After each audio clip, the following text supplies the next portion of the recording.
नमस्कार हिंदुस्तान, वे हिंदुस्तान न्यूज में आपका स्वागत है और मैं हूं आपका अपना मनीष तिवारी।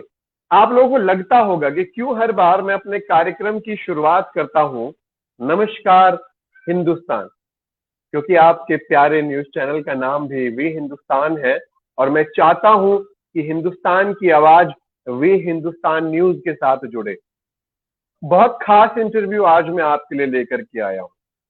आप भारत के किसी भी हिस्से से हैं, लेकिन आज जो हमारे साथ व्यक्ति हैं, अगर आप इनको नहीं जानते तो विश्वास मानिए आपको काफी कुछ जानने की जरूरत है, क्योंकि वे हिंदुस्तान की ये मुहिम और ये पहल है कि अच्छे लोगों को समाज के सामने हम लोग लाएं और समाज उनसे प्रेरणा ले। आज के हमारे गेस्ट हैं भंवर सिंह रेटा जी, जो कि संस्थापक हैं जय राजपुताना संघ के। और चलते हैं सीधा अपने गेस्ट के पास। सर, वे हिंदुस्तान न्यूज में आपका हार्दिक स्वागत है। नमस्कार सर, थैंक यू सर। और देखिए, वे हिंदुस्तान के पत्रकार और वे हिंदुस्तान न्यूज आपके महान कार्यों के बारे में जानता है, लेकिन मैं चाहता हूं, क्योंकि ये इंटरव्यू का सिलसिला है और हमारे दर्शक जो हमारे साथ जुड़ रहे हैं उनको ये बताना बहुत जरूरी है। तो भंवर सिंह रेटा जी, मैं एक शुरुआत बहुत छोटी सी चीज से जानना चाहूंगा कि आपका जो संगठन है, इस संगठन को बनाने की जरूरत क्यों पड़ी? देखिए, हर एक जो भी संगठन बनता है कुछ सर्टेन उद्देश्य को लेके बनता है, जो समाज में या देश में उस चीज की कमी होती है उसको पूरा करने के लिए किसी भी संगठन की स्थापना होती है, कोई भी पॉलिटिकल पार्टी की होती है, कोई सर्टेन उसको लेकर। जय राजपुताना संघ की जो स्थापना हुई वो एक क्षत्राणी कल्प से। क्षत्राणी कल्प क्या है?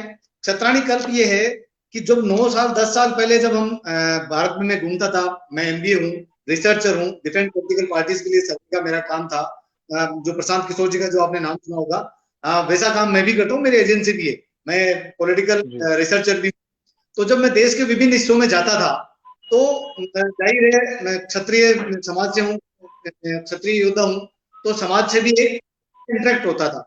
और जब मैं इंटरेक्ट होता था तब मैं देखता था कि समाज की जो बहनें हैं जो विधवा हो गई है उनको मदद करने वाला कोई नहीं है, उनके बारे में उनके ऊपर अत्याचार हो रहे हैं, कोई ध्यान देने वाला कोई भी नहीं है। डिफरेंट संगठन काम कर रहे हैं लेकिन शायद किसी संगठन की इस बात पर कोई ध्यान ही नहीं गया।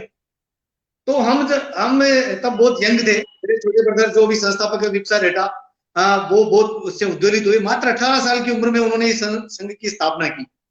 और जब उन्होंने स्थापना की तो सर्टेन उद्देश्य थे कि हम हमारी विधवा बहनों के लिए क्षत्राणी कल्प चलाएंगे, और उस क्षत्राणी कल्प में हम जो विधवा बहनें हो चुकी जिनके कोई भरण पोषण का कोई साधन नहीं है, उनके हम भाई बनकर, हम उनके पिता बनकर, हम उनके स्वजन बनकर, रक्त संबंधी बनकर हम उनकी मदद करेंगे, उनकी बेटियों की शादी करवाएंगे, उनके बच्चों को एजुकेशन की व्यवस्था करेंगे, उन पे घर के ऊपर राशन लेके जाएंगे, बिना किसी पॉलिटिकल मदद, बिना किसी बड़े भामाशाह के, हम हमारी निजी पॉकेट से। और आज मैं गर्व के साथ कहता हूं लगभग 800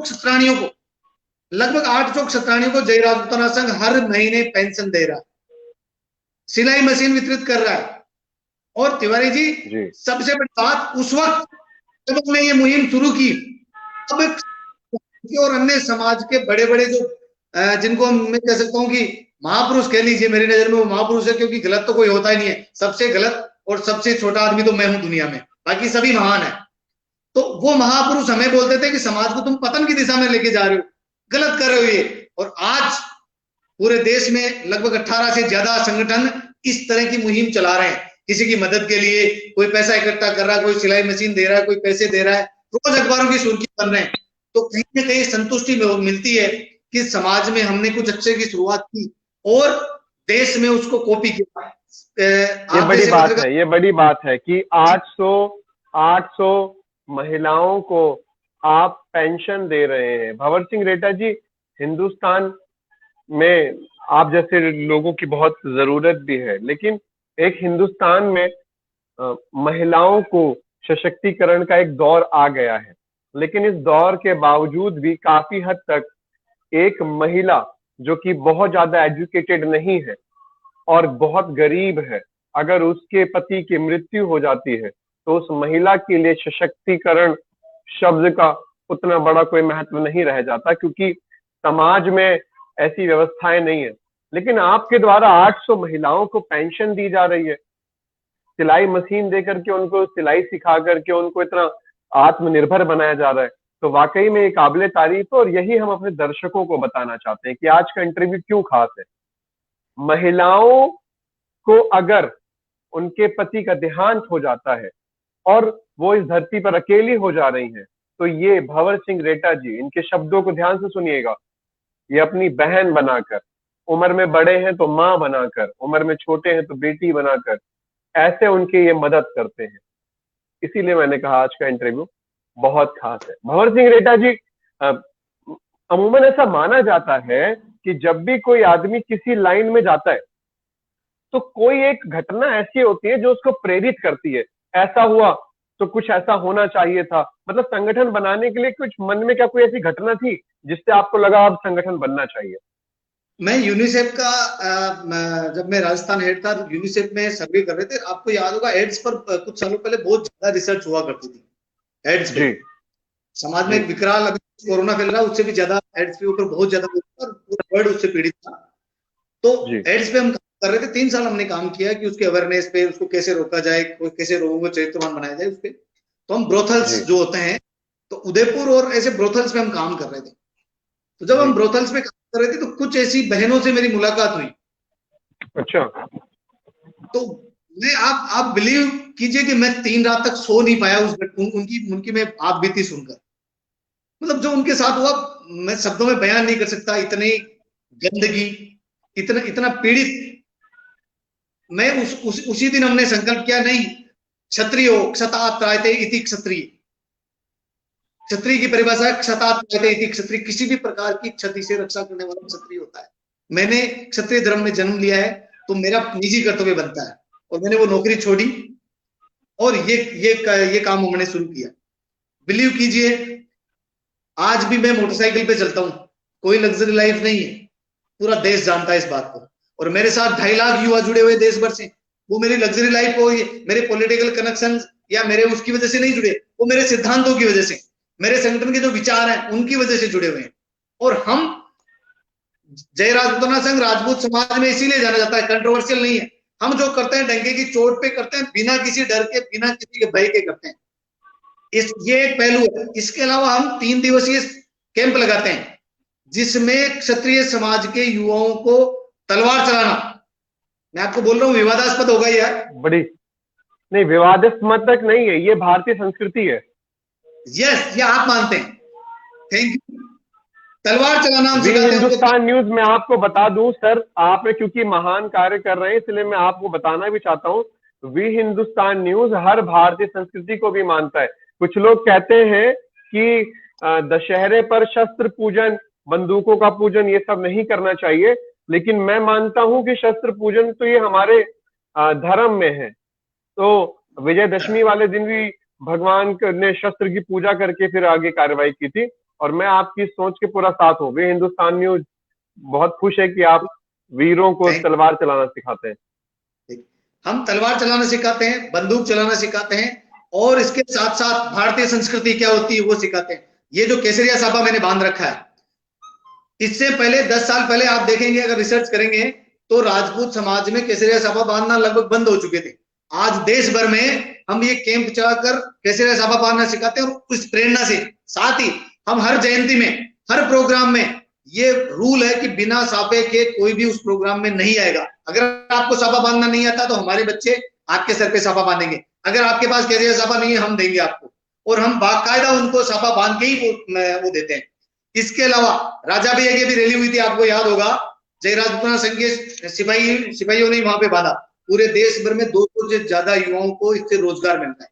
लगभग 140 से ज्यादा दुकानें इसी भारतीय संस्कृति को आगे बढ़ाने के लिए। और हमारे देखा देखी जितने भी भारतीय राजपूत संगठन है, वो सब अब अपनी रैलियों में, अपने प्रोग्रामों में ये कहने लगे कि केसरिया साफा बांध कर ही आना। ये गर्व का विषय, अच्छे कार्य की कॉपी होने की ब्रांड है। ब्रांड क्या होता है? भारतीय संस्कृति। और ब्रांड की कॉपी हर कोई करना चाहता है। हमारा संगठन भले ही विवादास्पद नहीं हो, भले ही हम करोड़ों की संख्या में नहीं हो, लेकिन हम जो करते हैं वो लोग कॉपी करते हैं। कम करें, ये अच्छी बात है, चोट पे करते हैं। मैं इसको अच्छी बात मानता हूं, क्योंकि एक शराबी थोड़ी सी दारू पी करके पूरे क्षेत्र में तब तक उसका नशा नहीं बनता जब तक कोई कह रहे तूने पी रखी है। मतलब एक शराबी पूरे क्षेत्र को दिखा देता है उसने पी है। और वहीं हम लोगों को बचपन से सिखाया गया, नेकी कर कुएं में डाल, जिसको मैं गलत मानता हूं। नेकी कर कुएं में डाल नहीं, आपको वो एग्जाम्पल दुनिया को दिखाने होंगे ताकि दूसरा सीख सके। और लोगों ने जो आपके माध्यम से साफा बांधना सीखा, काबिले तारीफ है। और ये कहीं ना कहीं भारतीय संस्कृति की पहचान है, तो ये काबिले तारीफ है। और भंवर सिंह रेड्डी जी कुछ कहना चाह रहे थे आप, प्लीज। मैं ये कहना चाह रहा हूं आपसे कि केवल छापा बांधना नहीं, हम शौर्य संचलन के नाम से रैली निकालते हैं। आप अगर गूगल पे सर्च करेंगे तो शौर्य संचलन के नाम से आप उस रैली को देखेंगे तो, और अगर आप भारतीय संस्कृति के प्रेमी है, भारतीय संस्कृति आप में एक अंश भी विद्यमान है, तो आपका सीना 56 इंच से 72 इंच का हो जाएगा। ये मैं गारंटी के साथ कहता हूं आपको। क्यों? विभिन्न शहरों में केसरी हाथ में लठ लिए हुए, तलवार लिए हुए, शौर्य प्रदर्शन करते हुए, शौर्यशाली चरित्रवान नशे से मुक्त युवा जब निकलते हैं तो हर कोई भारतीय माता, हर कोई भारतीय पुरुष अपने आप को सुरक्षित और गौरवान्वित महसूस करता है। और ये जय राजपुताना संघ इसीलिए बना हुआ है देश के हर कोने में। हमने जयपुर में अभी 3 नवंबर को, हम अच्छे कार्य कोई भी करें हम उसको सैल्यूट करते हैं। 3 नवंबर को राजस्थान गवर्नमेंट ने ईडब्ल्यूएस की जो स्वर्ण समाज के लिए कुछ शर्तें थी वो हटाई जमीन से संबंधित। हम 2000 युवा सीएम हाउस में गए, लोगों ने देखते रहे कि इतने राजपूत युवा, मीडिया को ये मजबूरन कहना पड़ा कि राजपूत 70 सालों में ऐसी रैली हमने पहली बार देखी है। राजनाथ सिंह जी ने उसको अप्रिशिएट किया, अशोक गहलोत ने अप्रिशिएट किया। हम राजनीति में नहीं पढ़ना चाहते, हम मुख्यमंत्री और रक्षा मंत्री को और से हम धन्यवाद के पात्र मानते हैं। बीजेपी कांग्रेस अपनी जगह है, लेकिन अगर कोई चीज अन्याय होती है, अगर कोई चीज अच्छी होती है, उसको हर कोई अप्रिशिएट करता है।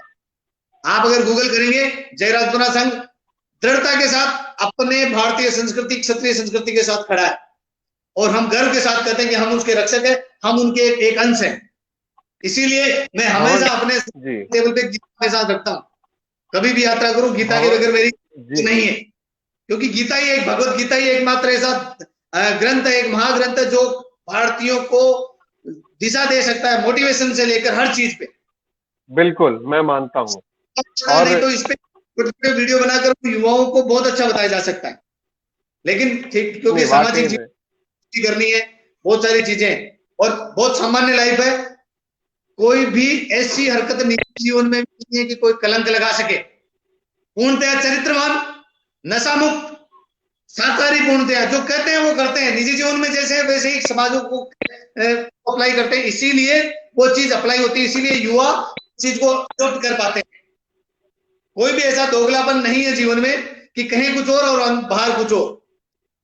जी जी जी, तो हम अपने दर्शकों को बता दें कि आज हमारे साथ भंवर सिंह रेड्डी जी हैं, संस्थापक हैं जय राजपुताना संघ के। और इनके द्वारा पूरे इनके क्षेत्र में नहीं, अलग अलग जगह भी कई ऐसे कार्य किए जा रहे हैं जो आप लोगों को देखना, समझना, जानना बहुत जरूरी है। हम अगले प्रश्न के लिए हमारे गेस्ट के पास जाएं। एक बार हम अपने दर्शकों को बताना चाहते हैं कि आपके पास भी वी हिंदुस्तान न्यूज से जुड़ने का एक सुनहरा अवसर है।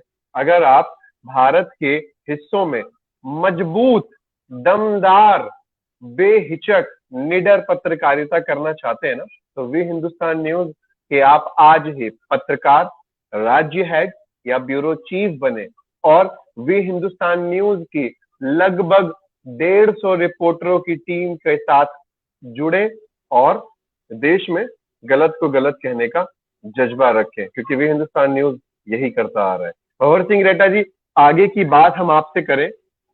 कोरोना काल के दौरान सरकारों ने बड़े बड़े वादे किए, उस पर तो मैं जरूर आऊंगा, लेकिन सबसे पहले आपने इतिहास की बात की और आपने वी हिंदुस्तान न्यूज के दर्शकों का दिल तो सबसे बड़ी बात गीता दिखा करके जीत लिया। लेकिन राजस्थान सरकार तो महाराणा प्रताप जी के प्रकरण को ही सिलेबस से हटाने की बात कर रही है। कितना खून खौलता है। आपको निवेदन कर दूं, आपके लिए गुड न्यूज है। जिस दिन 18 तारीख को हमें पता चला भास्कर के द्वारा, जय राजपुताना संघ ने, क्योंकि हम आपको इसी चर्चा, जो महाराणा प्रताप की रणस्थली है, जन्मस्थली है, देश की सबसे बड़ी रैली 41 किलोमीटर लंबी रैली राजपुताना संघ की करता है पूरे देश, कांकरोली से हल्दी घाटी तक। इस बार नहीं हो पाई क्योंकि कोरोना काल था। हमने दीपक जलाए वहां हल्दी घाटी में। और जो हल्दी घाटी का विजयोत्सव मनाने की जो शुरुआत की, और जय राजपूताना संघ ने की 450 सालों में, लास्ट ईयर से। तो जो ही इन्होंने गोविंद डोटासरा जो है, नॉट डोटासरा, खोटासरा, उसने जो ये हरकत की, हमने मुख्यमंत्री जी को सीधा अवगत करवाया और मुख्यमंत्री जी ने हमें आश्वासन दिया कि ये नहीं होगा, और वो किताब तुरंत ही हटा ली गई। अगर ऐसा होता तो मैं आपके न्यूज पे बोल रहा हूं, खोटासरा शिक्षा मंत्री तो छोड़ो, उसका राजनीतिक जीवन का चयन करने की मत रखते हैं, हमें परवाह नहीं है। ये जीवन है, कलंक युक्त जीवन जी के क्या करेंगे, गारंटी के साथ। अगर देश के काम ना आए, बिल्कुल, अगर देश के काम ना आए ये जीवन बेकार, ये बड़ी बात है। का अपमान हो, महाराणा प्रताप जैसे महापुरुषों का अपमान हो, मीर भोज का अपमान हो, सुहेलदेव बेस का अपमान हो, तो फिर दरकार है जीवन में जीने में, फिर किस लिए जीते हम? ऐसा जीवन तो फिर जानवरों से भी गए बीते हैं। इसलिए हमने तुरंत उसको हटवाया, बाकायदा कमेटी बनी। इससे पूर्व भी एक घटना आपको बता दूं, before last year Kumbhalgarh fort में कुछ असामाजिक तत्वों के द्वारा नमाज पढ़ने का प्रोग्राम किया, आपने भी सुना होगा। वो हमने 3 दिन अंदर वो करवाया। क्योंकि हमारी सोशल मीडिया विंग कमजोर है, हम मीडिया में कम आते हैं, इसलिए बहुत सारे लोग क्रेडिट लेने के लिए चले जाते हैं, हमें फर्क नहीं पड़ता, क्योंकि पुण्य हमें जरूर मिलता है। क्रेडिट लाख लोग ले, लेकिन राजपूताना संघ ने, क्योंकि कुंभलगढ़ में हमारा क्षेत्र है, मेवाड़ हमारा क्षेत्र है, हमारे वहां मजबूत टीम है, और मौका मिला तो मैं आपको जरूर इनवाइट करूंगा जब महाराणा प्रताप की रैली होगी। आपका सीना अगर गर्व से चौड़ा नहीं हो तो आप बोल देना मुझे, क्योंकि हम नहीं, वाकई में पूर्णतः में सुसंस्कृत तरीके से जो कार्यक्रम करते हैं लोग उसको मानते हैं। और ऐसा नहीं कि शाम को कोई पेग लगता है या शाम को कोई दारू पार्टी थी, कुछ नहीं, कोई पॉलिटिकल फंड नहीं, कोई युवा खुद आते हैं अपने जेब से पैसा लगाकर, अपने घर से 2 पूड़ी सब्जी लेके आते हैं और साथी को भी खिलाते हैं साथ। हमारे यहाँ कोई भोजन की व्यवस्था नहीं होती है। मैं आपको बताता हूँ तरीका, आप समझिए कितना भाव है इसमें। रैलियां बहुत लोग करते हैं, बहुत पैसा आता है, बहुत टेंट लगते हैं, 5 स्टार होटल्स होती हैं, बहुत महंगी महंगी गाड़ियां आती है, लेकिन हम भी रैलियां करते हैं। हमारा तरीका देखिए, एक बच्चा गांव से निकलेगा अपनी मोटरसाइकिल पे, अपनी पत्नी को या अपनी माँ को बोलेगा आज मैं सूर्य संचलन में जा रहा हूं। अच्छा बेटा तो क्या करूं? माँ 2 नहीं 4 रोटी बांध देना मेरे साथ, 4 रोटी बांध देना, 2 मैं खाऊंगा, 2 अपने साथी को खिलाऊंगा, और वो रोटी लेके आते हैं, उस भोजन को करते हैं, और वहीं उसी मंडली में बैठकर मैं भी भोजन साथ करता हूँ, और उस भोजन में जो आनंद है वो दुनिया के किसी भी व्यंजन में नहीं है उतना स्वाद। वाह, बहुत बढ़िया। ये आपने तो जी, आपने तो बहुत बड़ी, मतलब आपने तो सारी चीजें ही एक तरीके से एकदम तस्वीर साफ कर दी। क्योंकि बड़े बड़े, मतलब एक आदमी जिस आंदोलन के लिए जा रहा है, वो अपने घर से 2 रोटी अपनी और 4 रोटी अपने दोस्त के लिए ले आया। इस प्रकार से तो पूरा आंदोलन ही हो गया और पैसे की जरूरत भी नहीं पड़ी, कहा जाए तो ये काबिले तारीफ है। और इसी चीज में मैं एक बात आपसे और करना चाहूंगा, क्योंकि आगामी कुछ दिनों में मैं इस डिबेट को लेकर के आने भी वाला हूं, लेकिन मैं चाहता हूं कि आप आज के हमारे गेस्ट हैं तो मैं आपसे इस पे विचार लूं। कोरोना काल के दौरान जिस तरीके से शादियां हो रही हैं और बहुत कम खर्चा हो रहा है, गरीब बाप भी सुखी होकर के अपनी शादी कर ले रहे हैं, आपको नहीं लगता कि कहीं ना कहीं आने वाले समय में भी बड़े बड़े दिखावों का कंपटीशन हटा करके एक इसको सामान्य व्यवस्था ही बनाया जाए? मैं आपको निवेदन करूं, फिर बात आएगी कि आप हर बात कहते हैं। मेरे छोटे ब्रदर की शादी हुई जी, छोटे ब्रदर की शादी में न शराब थी न दहेज था। विप्सा जो रेटा जय राजपूताना संघ के, न शराब न दहेज, जबकि राजपूतों में शराब के बगैर शादी होना असंभव होता है लगभग। और मेरे संघ से जुड़े हुए जितने बच्चे हैं, सभी की तो मैं नहीं कहता, लेकिन 95% बच्चे न दहेज लेते हैं और न शराब वो करते हैं। कोरोना काल में मेरे साले की शादी, जो टीचर है पैसे से, उनकी शादी हुई, मात्र 21 बाराती थे हम लोग। और मैं स्ट्रांगली इस बात को कहता हूं कि ये होना ही चाहिए, क्योंकि शादी हमेशा अपने निजी पारिवारिक उसके लिए होती है, दिखावे करने के लिए नहीं। मंत्री जी आ रहे हैं, एमएलए जी आ रहे हैं, सरपंच साहब आ रहे हैं, अरे भाई वो आपका नहीं है। शादी का मतलब आपका पारिवारिक आयोजन है, दो परिवारों का मिलन है। अब उस प्रोग्राम में होता है मंत्री जी आ गए, संतरी जी आ गए, फलाना आ गए, अपने रिश्ते वो। और अमूमन ऐसा भी होता है कि जिन लोगों के लिए हम इतनी मेहनत करते हैं, कोल्ड ड्रिंक भी चलवा दी शादियों में, और चाउमीन भी, टिक्कियां भी, दुनिया भर की, लेकिन अमूमन उसमें भी कुछ लोग कहते हैं मजा नहीं आया, नमक कम था। एक बेटी के बाप से तो पूछो। बेटी के बाप से पूछो, और मजा तो वो संबंध में आना ना। भोजन तो आपको होटल पे भी मिल जाएगा। भोजन अगर आपको खाना तो होटल पे भी खाओ। आप वहां तो जा रहे हैं भोजन हाँ, करने जा रहे हैं, तो होटल पे जाना चाहिए, आपको वहां जाना ही नहीं चाहिए। आप जा रहे हैं अपने संबंधों बिल्कुल को निभाने। आपको वहां आप वहां पे जा रहे हैं अपने उस सांस्कृतिक जो जुड़ाव है उसको मजबूत करने के लिए, अपने बिल्कुल रिश्तेदारों का हालचाल जानने के लिए। लेकिन ये तो बिल्कुल। दिखावा हो गया। आप 100 करोड़ है, आप हेलीकॉप्टर से दूल्हा दुल्हन को लेके आएंगे। अरे दूल्हा दुल्हन तो रहेंगे तो वो शादी फेरे साथ ही खाने हैं उसको, हेलीकॉप्टर इससे से क्या लाने होता से। है, इससे इससे इस मेरा अर्थ इसमें ये बिल्कुल भी नहीं है कि जो लोग समर्थ हैं या जिन पे बहुत पैसा है वो इस बात को गलत ले। इसमें हमारा कहना सिर्फ ये है, स्कूल में यूनिफॉर्म इसलिए लगाई जाती है क्योंकि जब मनोवैज्ञानिक तौर पर बात की गई तो स्कूल में यूनिफॉर्म इसलिए लगाई जाती है ताकि गरीब का बच्चा और अमीर का बच्चा एक दूसरे से फर्क ना कर सके, हम सब एक हैं। बचपन से ही बच्चों के अंदर ये चीज डाली जाती है। लेकिन अभी इतना कंपटीशन होता जा रहा है कि हमारे युवा उस कंपटीशन में फंस के इतना पैसा खर्च कर रहे हैं, शादियों से पहले भी प्री वेडिंग शूट, शादियों के बाद भी शूट, बड़े बड़े मैरिज होम। तो इससे इन सब कंपटीशन में जब गरीब के बच्चे, उनकी भी इच्छा होती है और वो भी चाहते हैं कि हमारी भी ऐसी शादी हो, तो लेकिन हमारे गेस्ट इतने अच्छे हैं जिनके विचार इतने बढ़िया बढ़िया हैं, तो उनके साथ आकर के कभी हम भी अच्छी बात कर लेते हैं। और भंवर सिंह जो गेस्ट अभी जुड़े हैं हम उनको पहले बता दें कि आज हमारे साथ भंवर सिंह रेटा जी हैं, संस्थापक हैं जय राजपुताना संघ के।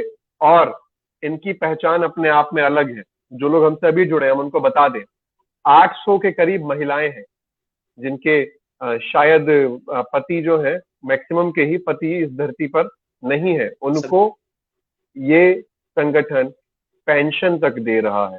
जहां पर महिलाओं पर बुरी नजर रखी जाती है, शादी के बाद उनको कमजोर, ऐसे मृत्यु के बाद पति के उनको जहां कमजोर समझा जाता है, तो ऐसे माहौल में भी एक ऐसा संगठन है, एक ऐसा नाम है जो उनकी मदद कर रहा है। इसलिए हमारा आज का इंटरव्यू बहुत खास है और इसलिए आज हम भंवर सिंह रेटा जी को हमारे साथ लाए। भंवर सिंह रेटा जी, कोरोना काल कैसा रहा? जब लॉकडाउन रहा तो आपके संगठन के द्वारा किन किन कार्यों पर ध्यान दिया गया? हमने कोरोना काल में 183 किट, क्योंकि हमारे पास फाइनेंशियल के लिए हम किसी के सामने नहीं जाते हैं, हमारे उनके बच्चे जो जुड़े हुए हैं उन्हीं के सोर्सेज हैं, और हम जितने पेयर होते हैं उतनी चादर हम फैलाते हैं। लगभग बिल्कुल बिल्कुल। 100 परिवारों को हमने मदद दी। उनका जी जो लगभग 50 दिन का जो भोजन था, जो भी किट जी था, जी जो जी भी था, सरकार उसको जी। पूर्णतः गुप्त रखा, क्योंकि वो फंसे हुए लोग थे। उसकी एक भी फोटोग्राफ हमने वायरल नहीं की। बस केवल हमारे इंटरनल ग्रुप को ही पता था कि हम क्या कर रहे हैं। कहीं कोई सोशल बिल्कुल। मीडिया पे पोस्ट क्यों? जी क्योंकि उसका मेरा ऐसा मानना था कि जो लोग फंसे हुए थे वो जरूरतमंद नहीं थे, वो परिस्थिति के मारे थे, वो स्वाभिमानी थे। अब हालांकि अगर बिल्कुल। फोटो खिंचवाए तो नहीं, क्योंकि परिस्थिति है, लेकिन एक आवाज आई अंदर से कि नहीं, ये नहीं करना चाहिए। तो हमने बिना फोटो के, और उसमें जी हमने जी जी था कि हम भी नहीं मिले उनसे, जो उस क्षेत्र का थाना है, उस थाने के इंचार्ज से के पास हमने किट रख दिए, और वहां पे जो भी फोन आया, भैया इंचार्ज साहब से जाके ले लो, इंचार्ज साहब को इन्फॉर्म कर दिया, सर इस परिवार को दे दो। तो हमने लिस्टेड कर लिया, और वहां से वो मदद उनको पहुंचती रही सिस्टम ये से। बड़ी बात है। और जी परिवार। जिन लोगों ने चाहे फोटो के लिए ही अगर कोरोना में खाना बांटा है, वे हिंदुस्तान न्यूज उनको भी सलाम करता है कि आपकी फोटो के कारण दो परिवारों को भोजन मिला। नहीं, जी जी जी वो अन्नदान की संस्कृति में सबसे बड़ा है, बहुत जी। सबसे बड़ा है। अन्नदान का कोई दान नहीं है, लेकिन चूंकि कई चीजें होती है तो हमारे को ऐसा लगा। उसमें मैं उनको हाँ, गलत नहीं मानता, बहुत अच्छे थे, वो बहुत बहुत ही सुंदर। अच्छे थे। हाँ, बहुत ही, उसमें कोई नहीं, जी जी क्योंकि भूख क्या होती है वो भूखा व्यक्ति ही बता सकता है। जी जी जी। भूख क्या होती है भूखा व्यक्ति ही बता सकता है, और इन सब बातों को वही कर सकता है जिसने वाकई में भूखे के साथ समय बिताया हो, या गरीबी को, या मजबूरी को समझा हो। हम अपने दर्शकों को बताना चाहेंगे कि ये लाइव प्रोग्राम इसके साथ साथ यूट्यूब पर भी चल रहा है, और यूट्यूब पर स्पेशल इफेक्ट्स के साथ ये प्रोग्राम भी चल रहा है। इसके लिए आपको वी हिंदुस्तान न्यूज यूट्यूब पर डालना होगा और उसको लाइक करना होगा, और इसके बाद सब्सक्राइब करना होगा चैनल को। इसके बाद ही आप इस इंटरव्यू को देख पाएंगे। हमारे साथ जो दर्शक अभी जुड़े हैं उनको बताना बहुत जरूरी है कि आज हमारे साथ एक स्पेशल पर्सनैलिटी है। आज हमारे साथ भंवर सिंह रेटा है, संस्थापक है जय राजपुताना संघ के। क्योंकि जय राजपुताना संघ आपका है तो क्यों ना थोड़ी राजपूतों की भी बात कर ली जाए। और एक मुद्दा जो इस समय पूरे भारत में फैला हुआ है वो है सुशांत सिंह राजपूत की आत्महत्या। क्या मैं आपके विचार इस पर जानना चाहूंगा कि आपके इसके विचार क्या है? इसमें विचार वाली कोई बात ही नहीं है तिवारी जी। ये मर्डर, आत्महत्या नहीं है, प्योर मर्डर है, क्लियर मर्डर है। बिल्कुल। क्यों? क्योंकि मर्डर केवल चाकू छुरी बंदूक से नहीं किया जाता, मेंटली ट्रिगर से भी मर्डर किया जाता है। और ये मेंटली ट्रिगर वाला मर्डर है, मेंटली ट्रिगर वाला मर्डर है। और उसमें इन्होंने इस तरीके से उस प्रतिभावान को खत्म किया। ये तो एक सामने आ गया, अगर अपन नए वहां देखेंगे तो सैकड़ों, ये स्लॉटर हाउस बना दिया इन लोगों ने। स्लॉटर हाउस कहते हैं ना, जहां जानवरों को बांध के मारा जाता है, तो ये प्रतिभाओं का स्लॉटर हाउस हो गया, कुछ परिवारों का कब्जा है। इन भांडों को औकात दिखानी चाहिए। मेरे शब्द गंदे हैं, लेकिन आत्मा दुखती है साहेब। जब आत्मा दुख के शब्दावली बिगड़ जाती है। ये भांड है और कुछ परिवारों का कब्जा। अगर इनकी एनालिसिस की जाए ढंग से, अगर इनको आईबी और के अंडर में सर्विलेंस में रखा जाए, तो 15 दिन के अंदर ये एक्सपोज हो जाएंगे सब के सब। ये सब दाऊद गैंग और पाकिस्तानी आईएसआई के एजेंट है, सब के सब। सब किसी को भी ले लीजिए। आप अगर पुराने फोटो के साथ में बगल में खड़े हुए फोटो दिखाने की, अरे कोई खिंचवा दे, कैसे खिंचवा देता है फोटो? या मेरी केस खिंचवा दो कोई किसी अपराधी के साथ, गला काट दूं साले का। हिम्मत है क्या? आप अपने आप को आप सक्षम हो, आप हीरो बनते हो फिल्मों में, अरे उसका 1000 अंश आप अपने आप में पैदा करो ना। लेकिन ड्रग्स, कोकीन, आपने थोड़े दिनों पहले वो मीडिया में देखा होगा, कोकीन सूंघते हुए इन सबको, तो ये इनसे क्या उम्मीद रख सकते हैं? और मुझे ताज्जुब की बात है, जी राष्ट्रवादी सरकार है, उसके बावजूद इनके इतने हौसले बुलंद है। मैं तो सीधा कहता हूं कि जनता को शस्त्र उठाने चाहिए इस मामलों में। जी वाकई में। और ये अपने आप में चिंता का विषय है, क्योंकि बॉलीवुड ने जिस तरीके का एक माहौल बना रखा है, जिसको लोग समझ रहे हैं या समझना चाहते हैं, या जो लोग चिंतित हैं, ये अपने आप में चिंता का विषय है।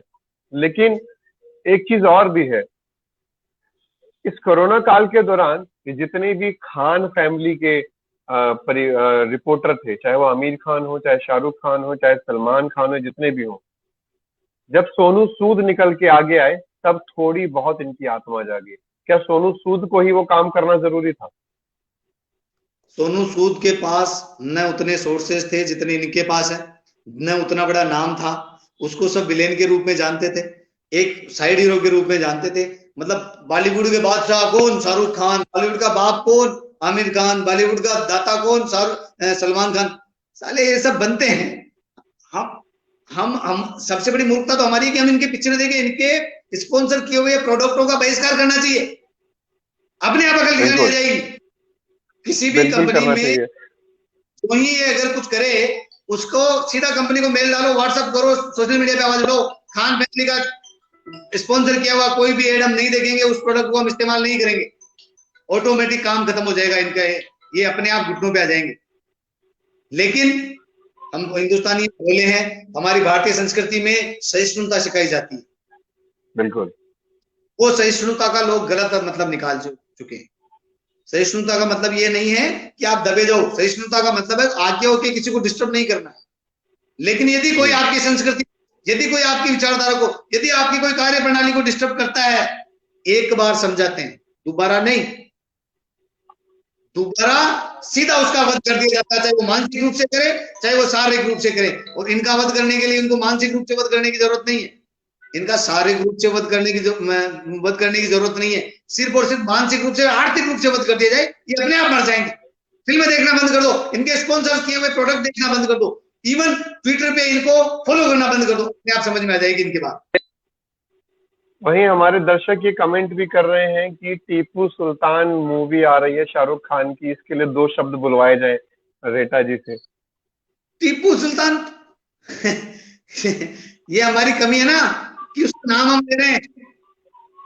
कोई सुल्तान उल्तान आए ना, उस सुल्तानों के राज पहले रहे क्या? हम महाराणा प्रताप को पूछते हैं या सुल्तान को पूछते हैं? केसरिया धारण कर रखा है हमने, किस लिए कर रखा है? ऐसी मूवियों का बहिष्कार नहीं, जो सिनेमा घर लगाएगा उसको जलाओ। मैं कह रहा हूं जला दो ऐसे सिनेमाघरों को जो भारतीय संस्कृति को नहीं मानते हैं। हिम्मत नहीं होनी चाहिए किसी की लगाने की। ऐसे सिनेमाघरों को जला दिया जाना चाहिए। कहने की जरूरत नहीं पड़नी चाहिए। शूटिंग जहां हो रही है उस शूटिंग को तहस नहस कर। जी, शूटिंग तो हो गई, अब तो मूवी आने वाली है।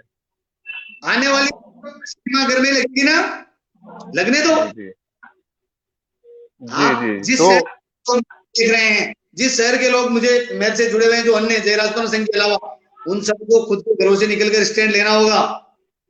आपके अपने बच्चों को सुरक्षित रखना चाहते हैं, अपनी बहनों को सुरक्षित रखना चाहते हैं, तो 90% बलात्कारी धर्म विशेष के होते हैं। बताइए मुझे, क्योंकि उनकी मानसिकता ऐसी है। क्यों 90% लोग देश के खिलाफ जाते हैं वो धर्म विशेष के होते हैं? इवन 99.99% वो इसीलिए होते हैं क्योंकि उनको सिखाया यही जाता है।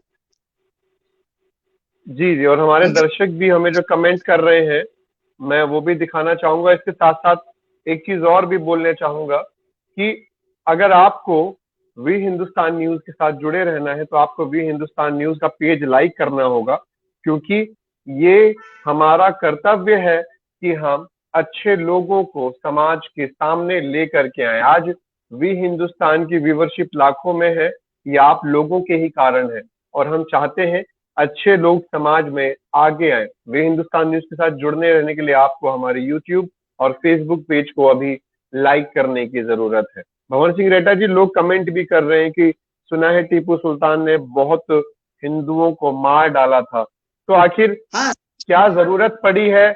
जब उसका इतिहास ऐसा था तो क्या जरूरत पड़ी है लोगों को उस पर फिल्म बनाने की? ये क्या संदेश दिया जा रहा है? ये संदेश सीधा सीधा है कि फाइनेंसियर्स दुबई से बैठे बैठे इनके बाप पैसा भेज रहे हैं, इनको इस्लामिक उसका वो करना है। अब याद कीजिए, आज से नहीं है, जब शुरू से हीरो बीमार हो जाता था, हीरोइन दरगाह पे जाके पढ़ती थी अल्लाह अकबर, और हनुमान जी के मंदिर में जाता था तो वो हीरो ठीक नहीं होता था। What is this? हाँ। मैं की बुराई नहीं कर रहा हूँ। जो भी धर्म है, जो भी जिसको भी आप मानते हो, वो सभी शक्तियां पॉजिटिव है। बट क्या केवल एक धर्म ही ठीक कर सकता है क्या? वो शक्ति तो एक ही है, वो शिव भी है। नहीं, वो आमिर खान जी भी जब आए थे अंतरिक्ष से एलियन बनकर, तो आमिर खान ने भी उस टाइम हिंदू धर्म के ऊपर बहुत सारी आपत्तियां उठाई थी, और भगवान लापता हो गए, उसमें सारे के सारे हिंदू फैमिलियां थी। तो हमें इसमें ये लगता है कि सब लोग, मतलब मुझे ऐसा लगता है कि हम सब एक हैं, हम सब ठीक है, हिंदुस्तान में सबका योगदान है, हम सब एक है। लेकिन जब एक ही तरफ से ही सारे काम होते हैं तो कहीं ना कहीं गलत की ओर भी इशारा करता है, और हमें इसे समझने की जरूरत है। प्यार बिगाड़ने के लिए नेता ही काफी नहीं है, ये फिल्मी हीरो भी बहुत अहम भूमिका निभा रहे हैं। फिल्मी हीरो बहुत जी अहम नहीं, 90% भूमिका निभा रहे हैं। आप देखिए, जी जी पहले महाभारत आई थी, आप ये क्रोनोलॉजी है जो मेंटली, वो क्योंकि मैं करियर काउंसलर भी हूँ, एनएलपी ट्रेनर भी जी हूँ, जी तो जो साइकोलॉजी उसको समझता हूँ, और हमें भी जी समझने की जरूरत। आप देखिए, जब जी महाभारत आई तो जी बच्चे, गांव छोटा था, आप भी शायद उस वक्त छोटे रहे होंगे, तो जी गांव गांव में बांस की कपच्चियों में तीर कमान बना के चलाते थे, और कईयों की जी आंखें फूटी है। जी देख के मैं हनुमान हूँ, गदा युद्ध करते थे लकड़ी से, तलवार युद्ध करते थे, ऐसा बचपन में। जब फुटबॉल का होता है तो लोग फुटबॉल खेलने के लिए निकल पड़ते हैं, चाहे आए नहीं आए उनको। जब क्रिकेट का होता है तो क्रिकेट जब शक्तिमान आया था तो बच्चे छत से कूद जाते थे और कहते थे शक्तिमान बचाओ। तो ये जो मानसिक ट्रिगर है ना, ये मानसिक ट्रिगर बड़ा काम करता है, और ये जी लोग उसी का इस्तेमाल कर रहे हैं धर्म परिवर्तन में जी लेकर जी हमारे जीवन में भी। क्योंकि भारतीय संस्कृति में शादी से पहले चरित्रवान होना बहुत जरूरी है, पुरुष के लिए भी महिला के लिए भी। इनके लिए नहीं नहीं, वो सब चीजें अलग है। तो वो क्रोनोलॉजी इन्होंने सेट की, और उस क्रोनोलॉजी का शिकार चूंकि हिंदुस्तान हुआ, और आज उन्हीं को। ये दुर्भाग्य भी रहा है हिंदुस्तान हम का, लेकिन जी जी जी। और एक चीज और बहुत महत्वपूर्ण है रीटा जी, किस षड्यंत्र के तहत या रानी लक्ष्मीबाई की पोयम को या महाराणा प्रताप की कविताओं को, चेतक की कविताओं को और महापुरुषों के इतिहास को पढ़ाने में समस्या ही क्या है जो ये चीजें धीरे धीरे धीरे धीरे हटती जा रही है? उसमें उसमें समस्या ये है कि जो जैसा देखेगा वैसा ही बनेगा, जैसा सोचेगा वैसा ही बनेगा। अगर वो रानी लक्ष्मीबाई, महाराणा प्रताप, भगत सिंह, मिहिर भोज, सुहेल देव बैस, चंद्रगुप्त मौर्य जैसे लोगों को अगर पढ़ेंगे, समझेंगे, तो फिर वैसे ही बनेंगे। और आधुनिक राजनेता ये कतई नहीं चाहते कि रिबेल रिवोल्टर पैदा हो, बागी पैदा हो, क्योंकि बागी पैदा होंगे तो उनकी सत्ता को खतरा है। महाराणा प्रताप से अगर कोई प्रेरणा लेगा तो वो स्वाभिमान से समझौता नहीं करेगा। झांसी की रानी से प्रेरणा लेगा तो वो भी स्वाभिमान से समझौता नहीं करेगा। वो अपने सब कुछ, सबको तिलांजलि दे देगा, लेकिन अपने स्वाभिमान को बचा के रखेगा, अन्याय के लिए लड़ेगा। तो वो चीजें इनको दुख देती है, इनकी आने वाली पीढ़ी असुरक्षित है। इसलिए ये धीरे धीरे मेंटली रूप से हमें कमजोर करके भारतीय पीढ़ी को गुलाम बनाना चाहते हैं। इसलिए ये सब किया जा रहा है तरीके से। ये वाकई में कहीं ना कहीं ये किसी षड्यंत्र की ओर इशारा करता है, लेकिन ये इतिहास पढ़ाने की बहुत जरूरत है। उसके लिए मैं आपको निवेदन कर रहा हूं कि जयराजपुरा संघ गुरुकुल की स्थापना के लिए कृत संकल्पित है। हम बहुत जल्द ही, साल 2 साल में हम मध्य प्रदेश या राजस्थान के किसी अच्छे जगह गुरुकुल की स्थापना हम करने जा रहे हैं। उसके पाठ्यक्रम पे हमारी तैयारियां चल रही है। फिजिकल तैयारियां लगने में समय नहीं लगेगा, लेकिन पाठ्यक्रम महत्वपूर्ण है, क्योंकि क्या पढ़ाएं, कैसा पढ़ाएं, कौन होगा पढ़ाने वाला, आचार्य कौन होंगे, उन सब पे रिसर्च करना बहुत जरूरी है। तो उनकी खोज जारी है, उनको कुछ लोगों को सेलेक्ट कर रहे हैं, कुछ चल रहा है। तो बहुत जल्दी उस गुरुकुल की स्थापना हम करके, और वहां से हम निकालेंगे राजनीतिज्ञ, विचारक, पत्रकार, हैकर। मैं कह रहा हूं आपकी न्यूज पे हैकर्स, जो क्योंकि टेक्नोलॉजी का जमाना है, ISS जैसी जो संस्थाएं वो हैकर तैयार कर रही है, हम वहां वो भी तैयार करेंगे। हम वो बच्चे निकालेंगे जो वहां से 8 से 9 विदेशी भाषाएं बोल सकते हो, संस्कृत के अलावा, हिंदी के अलावा, ताकि वहां से जो बच्चा निकले अपने आप में परिपूर्ण हो। भारतीय जो मेरा भारत था, जो सोने की चिड़िया थी, जो विश्व गुरु था, जो सामर्थ्यवान था, वो भारत की शक्ल आप उन बच्चों की आंखों में दिखाई देगी।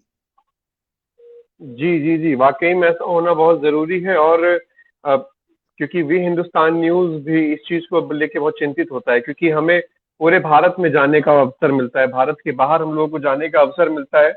भारत के बाहर के लोग अपने यहाँ जो उनके जो महान लोग हैं उनके बारे में बहुत चिंतित रहते हैं, बड़ा उनका यह प्रयास रहता है कि वो सभ्यता रहे। वहीं भारत की जो चीज है, अब अगर बात की जाए दिल्ली जैसे शहर की, यहाँ पर महाराणा प्रताप, रानी लक्ष्मीबाई, इन सब चीज जो महान कैरेक्टर थे, इतना ज्यादा इंपॉर्टेंस यहाँ पर उस तरीके से स्कूल नहीं दे रहे। क्या कहीं ना कहीं आप स्कूलों की गलती नहीं मानते, भले ही अध्यापकों की गलती नहीं मानते, क्योंकि भले ही सरकार कविता उसमें नहीं दे रही है, लेकिन एक अध्यापक का तो फर्ज बनना चाहिए ना, क्योंकि उसको तो समाज को रास्ता दिखाना है। आपको मेरे जीवन से जुड़ी हुई एक घटना बताता हूँ। मैं 6ठी क्लास में था और मुस्लिम अध्यापक थे अब्दुल सर, जो केकड़ी के पास के रहने वाले, मेरे गांव के पास में। उनका ट्रांसफर हो गया है।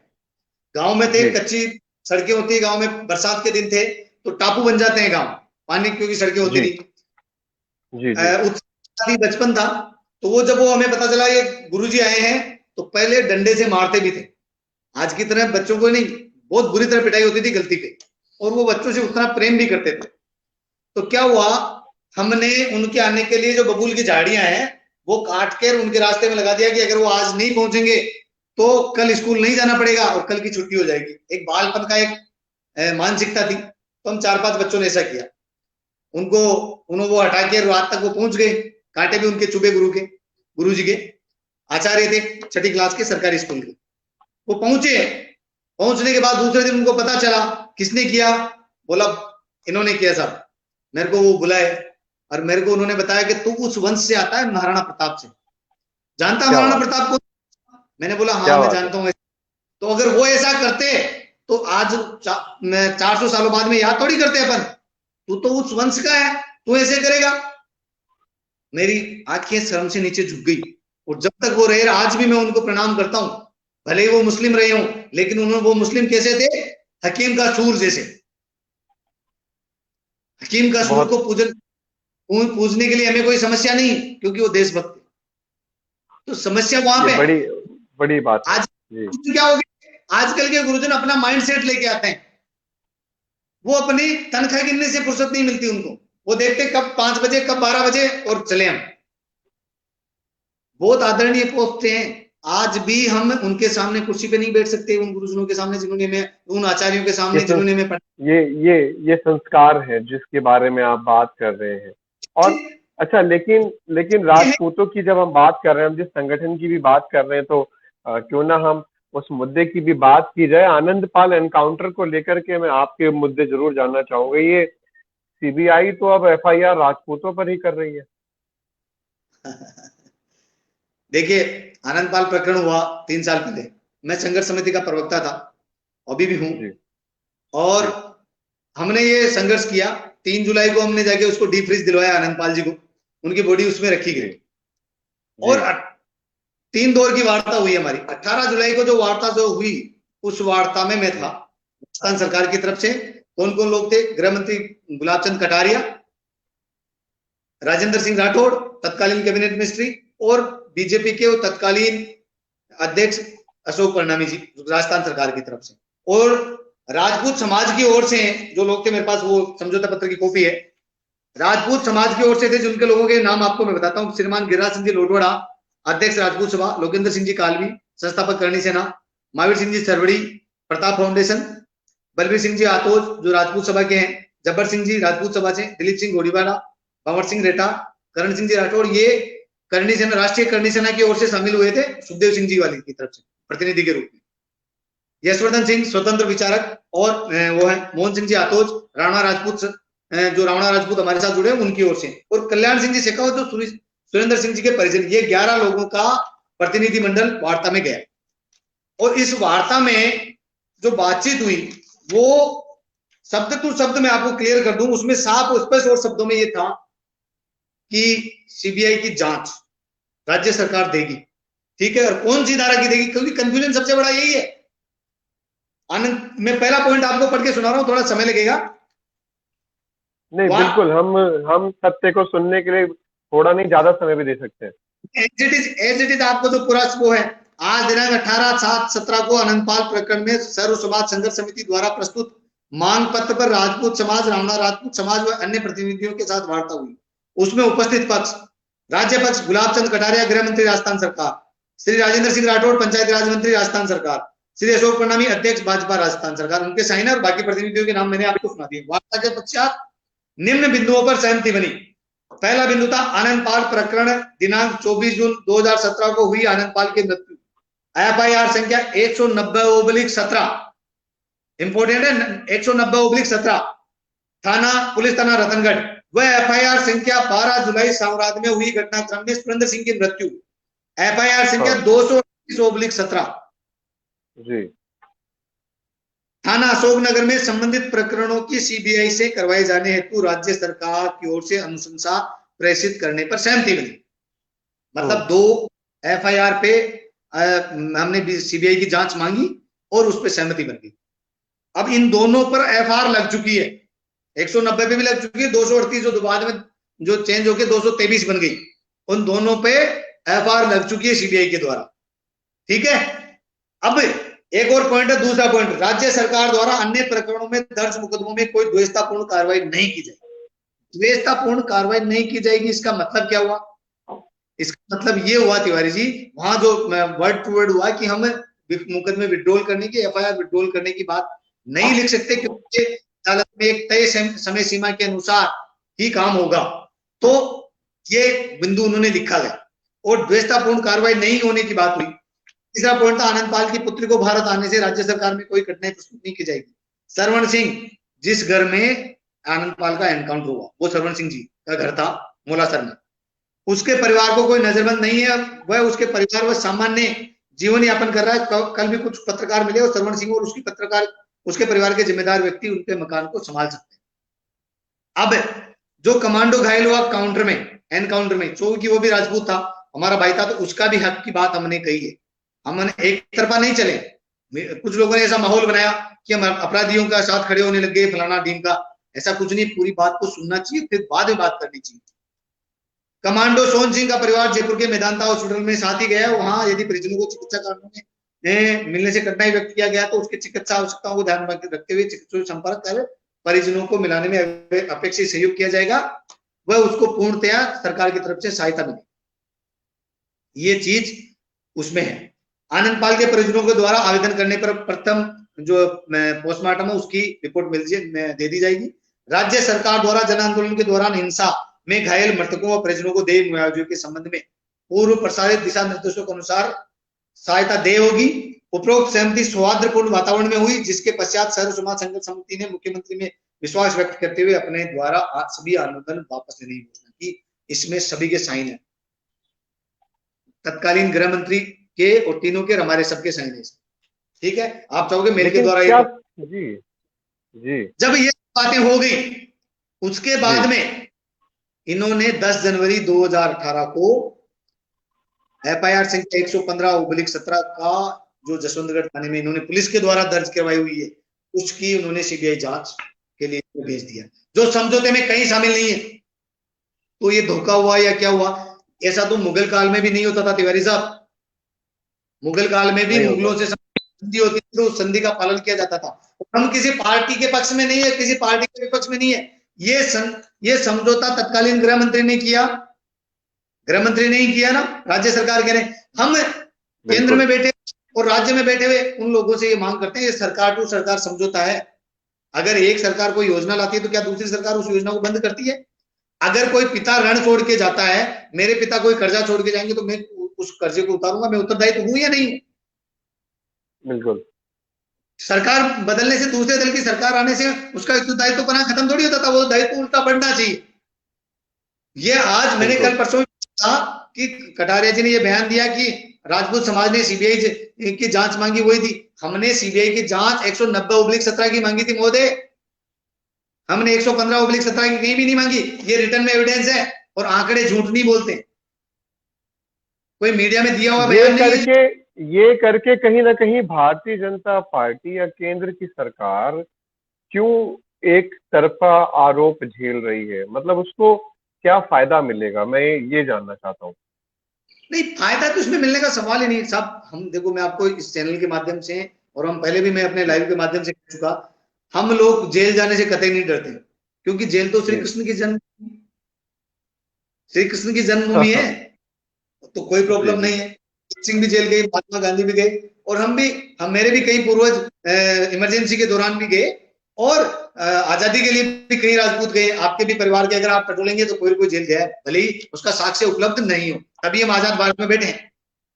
हर भारतीय का कोई कोई सदस्य जेल गया हुआ है, भले ही उसके अपन पास रिटर्न में डॉक्यूमेंट नहीं हो, मीडिया में नहीं छपा हो, कोई बात हो, लेकिन डेफिनेटली गया, तभी हम सुरक्षित आज बैठे। तो जेल जाना कोई सामाजिक कार्यों के लिए जेल जाना कोई नहीं। हमारे समाज हमारे साथ है, आप जैसे पत्रकार हमारे साथ हैं, स्वतंत्र लोग हमारे साथ हैं, तो कहीं कोई प्रॉब्लम नहीं है। लेकिन उस जेल जाने के बाद जब भी हम 6 महीने 12 महीने बाद में बाहर आएंगे और समाज में जो मैसेज जाएगा, राजपूत समाज बीजेपी का वोट बैंक माना जाता है, क्या वो वोट दे पाएंगे? मैं कोई अपील नहीं कर रहा हूं। उस वक्त आक्रोश था, जो कुछ हुआ सब कुछ हुआ, लेकिन ये समझना होगा। और मैसेज क्या जाएगा कि कोई भी आंदोलन करेगा तो सरकार झूठे मुकदमे डालेगी, तो फिर विद्रोह उत्पन्न होगा, और वो विद्रोह हो सकता है लोकतंत्र में के लिए अच्छा नहीं हो।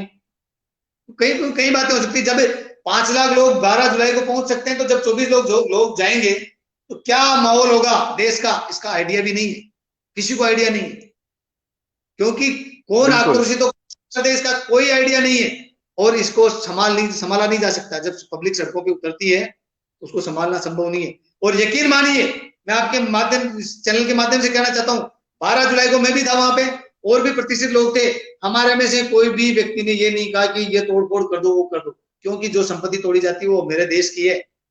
हम हो सकता है सरकार से आक्रोशित हो, एक भी लोग किसी व्यक्ति ने ये नहीं, ये सरकार के द्वारा हो सकता है या कुछ लोगों के द्वारा प्रायोजित था जिन्होंने वो किया। हमें तो ये पता नहीं था वहां रेलवे स्टेशन भी है जी। हम तो सीधे साहब की वार्ता में वो समझौता में ही लगे रहे, और कुछ लोगों ने इस तरीके से शाम को, जब कोई मंच पे नहीं था, शाम को कुछ लोग भीड़ गई और उन्होंने क्या, जो SP मोनिका सेन जी थे, उनको हमने वर्दी के ऊपर कपड़े पहनाए, महिला थी, पुलिस की वर्दी में थी, वो एसपी थी ट्रक्सी सूट, हमने राजपूती कपड़े पहनाए पुलिस की वर्दी के ऊपर, और वो कपड़े पहना के दूसरे दिन इंटरव्यू भी दिया कि नहीं मेरे को राजपूतों ने बचा के।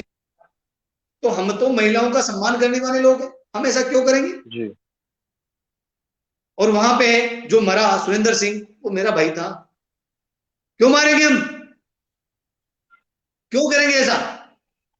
ये समझौता झरासर में पालन होना चाहिए अक्सर, ताकि समाज में, देश में, अन्य समाज में लोगों को मैसेज जाए, समझ में आए लोगों को कि नहीं, राज्य सरकारें जो समझौता करती है, केंद्र सरकारें जो है उसको पालन करती है। नहीं तो ये लोग आंदोलन नहीं करेंगे, फिर नक्सली बनेंगे।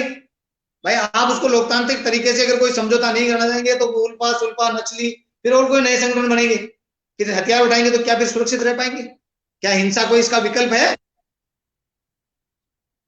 हिंसा तो कभी किसी चीज का विकल्प नहीं है। और ये सरकारों को, सरकारें बहुत समझदार होती हैं और उन्हें पता है क्या करना चाहिए क्या नहीं। लेकिन मुझे ऐसा लगता है कि इस बार सीबीआई जांच का जो एक ऑर्डर आया है वो कहीं ऐसा ना हो कि सरकार की गले की फांस बन जाए। सरकार को इसको देखने और समझने की जरूरत है। और वही दूसरी बात, हम अपने दर्शकों के पास भी चलना चाहेंगे और एक बार उन्हें बताना चाहेंगे कि आज के हमारे खास मेहमान कौन है। जो दर्शक हमारे साथ अभी जुड़े हैं, जिन्होंने अभी फेसबुक या यूट्यूब को खोला है, मैं उनको बताना चाहता हूँ कि आज हमारे साथ भंवर सिंह रेटा जी है। भंवर सिंह रेटा जी संस्थापक हैं जय राजपुताना संघ के, और इनको यहाँ पर लाने का खास कारण सिर्फ ये है, इनका काम करने का तरीका लाजवाब है। इनका जो विजन है वो लाजवाब है।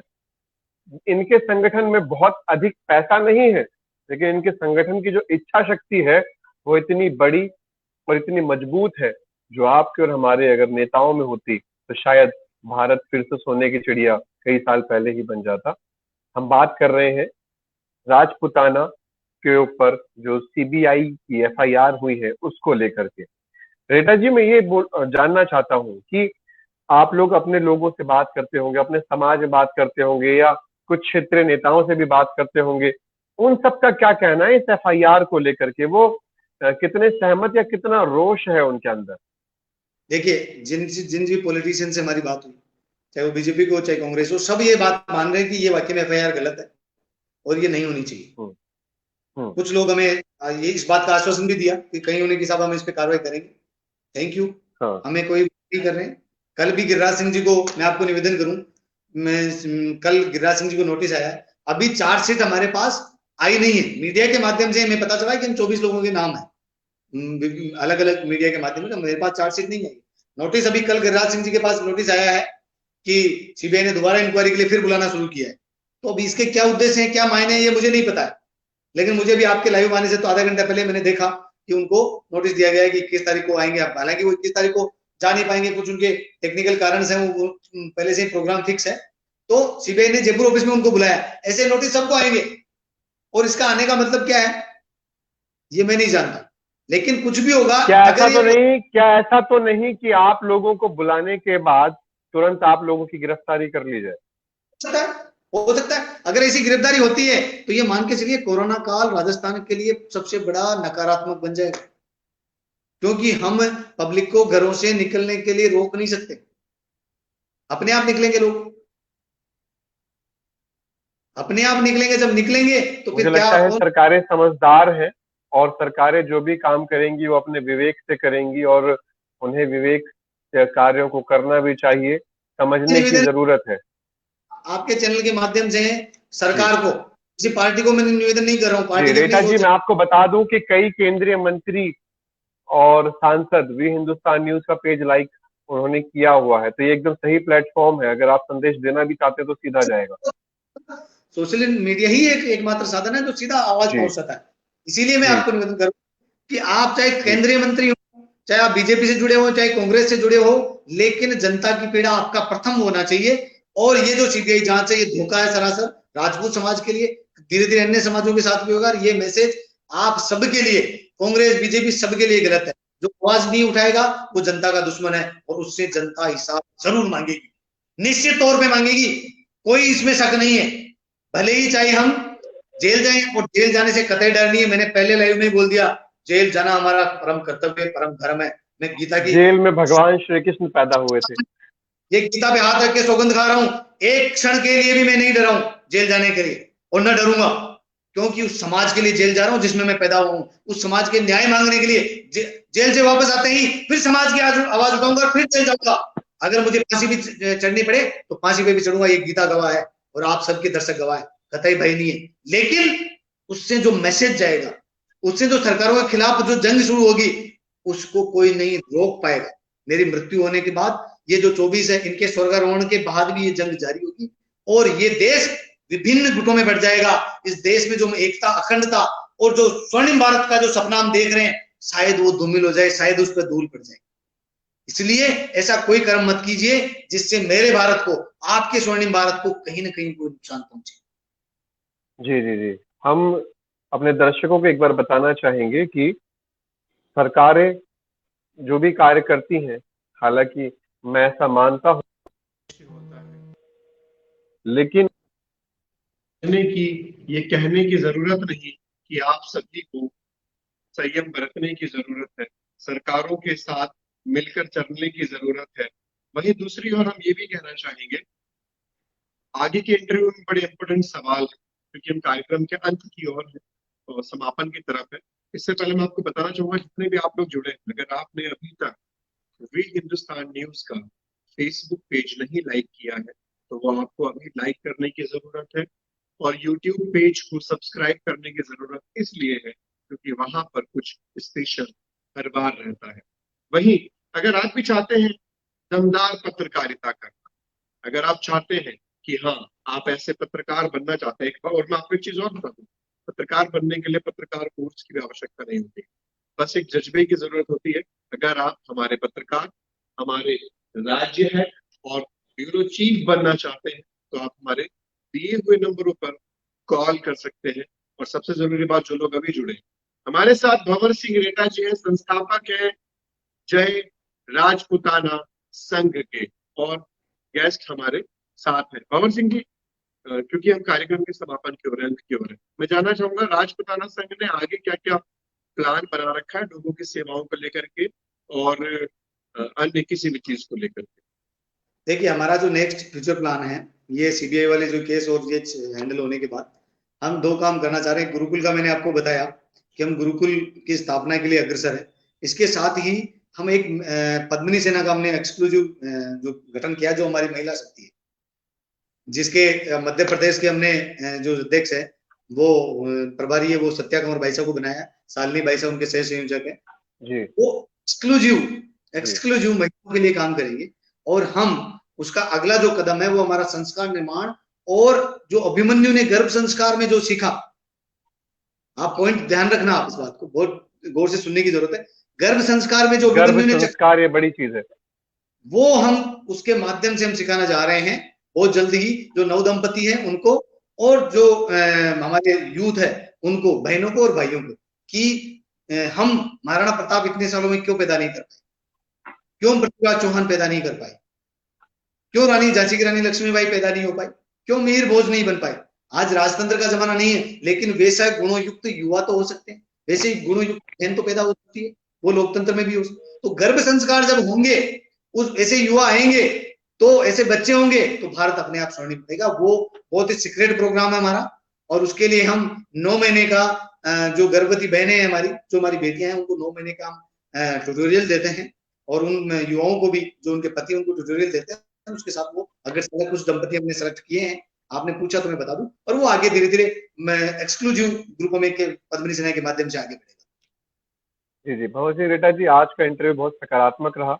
आपसे हर चीज पर हमने बात की, और सबसे अच्छी बात, आपने बेबाक तरीके से उन सब बातों को रखा। वे हिंदुस्तान न्यूज में आपने अपना कीमती समय दिया, इसके लिए बहुत बहुत धन्यवाद। आपने हमें समय दिया, उसके लिए बहुत बहुत आभार, थैंक यू। हम सब आपके साथ है, धन्यवाद। भंवर सिंह रेटा जी एक अच्छे इंसान है, माफ कीजिएगा। और सबसे बड़ी बात, भंवर सिंह रेटा जी का काम करने का तरीका लाजवाब है, अपने काम के लिए जाने जाते हैं। और सबसे बड़ी बात, महिलाओं को लेकर के जो इनकी सोच है, और समाज को लेकर जो इनकी सोच है, देखिए ना, मतलब गर्भ संस्कार जो चीज है, जो हमारे वेदों में है, लेकिन कहीं ना कहीं हम लोग उससे कितना दूर जा रहे हैं। इसीलिए हमारे पास टिकटॉक स्टार पैदा हो रहे हैं, ना कि महाराणा प्रताप जैसे बच्चे पैदा हो रहे हैं। तो ये बहुत बड़ी चीज है। अब ये चीज भंवर सिंह रेटा जी कर रहे हैं, जो कि संस्थापक है जयराज खुराना संघ। वे हिंदुस्तान न्यूज हर उन संस्थाओं और व्यक्तियों के साथ है जो देश और समाज के लिए सोचते हैं। वे हिंदुस्तान न्यूज के साथ बने रहिए। मैं हूं आपका अपना मनीष तिवारी। और सबसे बड़ी बात, अगर आपने अभी तक हमारे यूट्यूब और फेसबुक पेज को लाइक नहीं किया है, तो अगली बार कैसे मिलेंगे। जय हिंद।